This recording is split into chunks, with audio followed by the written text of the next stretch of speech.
So we're going to start this Transformer week with a whole bunch of different news. We got a whole bunch of figures we got to talk about, a bunch of stuff that's been showing up leaked from the factories. Can't control this stuff. A lot of these images were on Baidu and Weibo, the Chinese message boards, for the past couple of days, but have now recently surfaced on the Western message boards and news sites. So let's talk about it since the genie is now out of the bottle. Let's talk about first our Rise of the Beast figures today, and we have other segments coming up with other figures that have also gotten out there.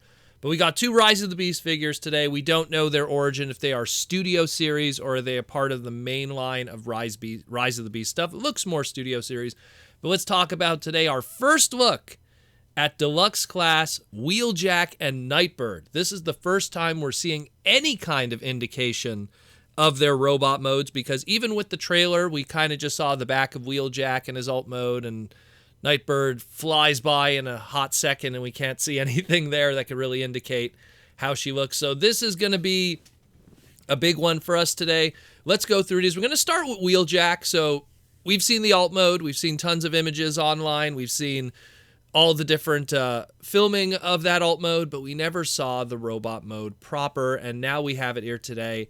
And I love that he just has, Wheeljack always been the inventor, the nerd, and they gave him these gigantic nerdy glasses with pupils. It's very expressive. Probably going to be even more expressive when we see it in animation. A very different take than the original character with his very steel jig side fins that glow when he talks.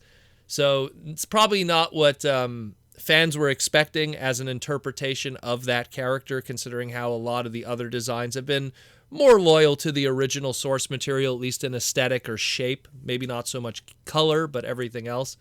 So a very unique take on the character. I'll be honest with you. I mean, this is something that I'd more associate with, like, let's say, a Perceptor. Big nerdy guy.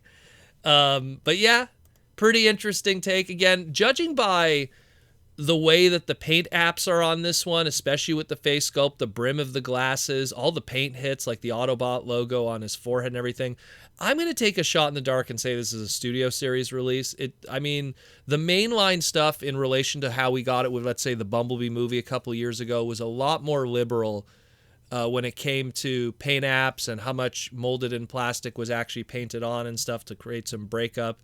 Where there's a lot of translucent, there's a lot of individual paint hits on this and decos and tempos, and so I'm gonna make the call here. This is a Deluxe class studio series. I could be wrong, but I mean, history has said otherwise with this kind of stuff. So he looks really good. He comes with just the one little blaster there that could be put on the roof of his vehicle mode. Otherwise, it looks really cool. I like him.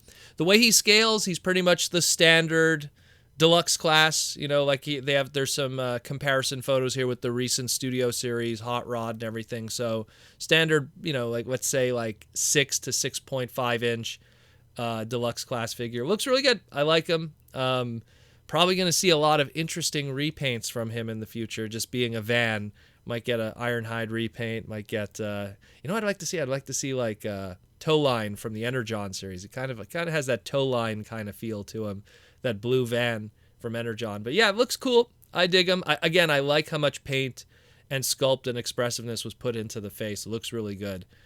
Now let's get into the next one here. One of our Terracons turns into the Nissan Skyline, the legendary vehicle from Japanese racing culture. And we have today Nightbird Deluxe class. Now, off the bat, we're going to start with the alt mode, because off the bat we see that the alt mode's general colors does not match that of what we've already seen from the stills of the movie, from the shootings in Peru and everything and all the filming. One could interpret this that the gang molded plastic that's used for that brownish gold color scheme, which also transfers over into the alt mode, could potentially be another color later on.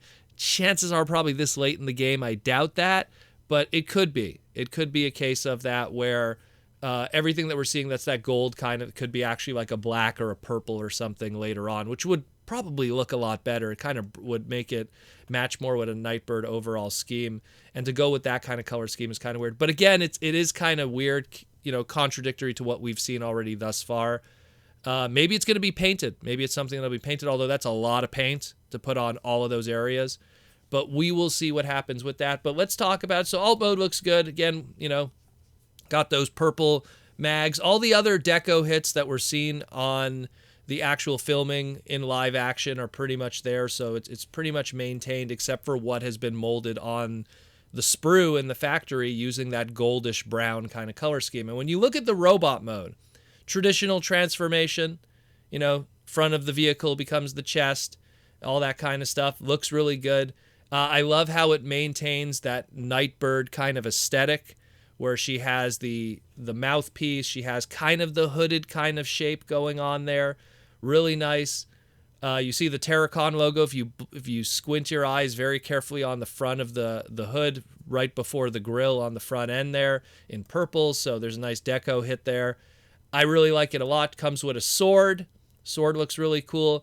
Also comes with these like hook accessories. It looks like they also could be used in the vehicle mode where you could pretty much prop up the rear end of the vehicle, and there's these two like hook accessories that could probably be used for something, probably related to story in the movie. Maybe they grab something or whatever. You could also store the sword under there in vehicle mode. Looks fantastic too, but I really like this one. It's just in the case of this one, the molded plastic makes me wonder if we got a final product here or not. Again, all of this stuff is taken from the factory, so sometimes what we see is not necessarily the final product in the end. I've seen that in the past many times where a lot of prototypes and test shots and everything like that or samples leave the factory and certain colors are not molded in their final colors. They usually use a different color scheme just to test stuff out.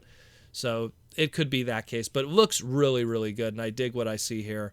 And I mean, man, it's a Skyline, which is always cool to see with a Transformer. This is definitely the Japanese probably made that suggestion. We wanted to turn into a Skyline, and it looks really good. And again, there's comparison photos of their sizes next to some other Studio Series item or movie-related items and stuff. And they're in that, again, that 6 to 6.5 inch range.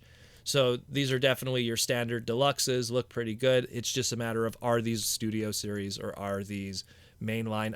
I'm thinking more Studio Series when it's all said and done, just by looking at the part count and everything.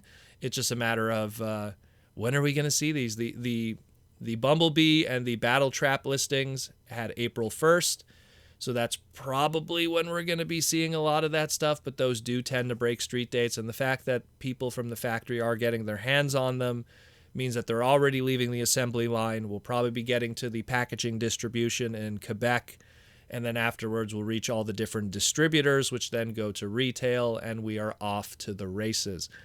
So let me know what you think about these guys. These are pretty exciting that we're seeing these. I have other stuff we have to talk about later this week of other Transformer product that has gotten out there. It's going to be a very, very exciting week for Transformers. A lot of busy stuff between Deathsaurus ending this week, a whole bunch of other items. It's going to be a very busy week. I'll talk to you real soon, and enjoy the rest of the day.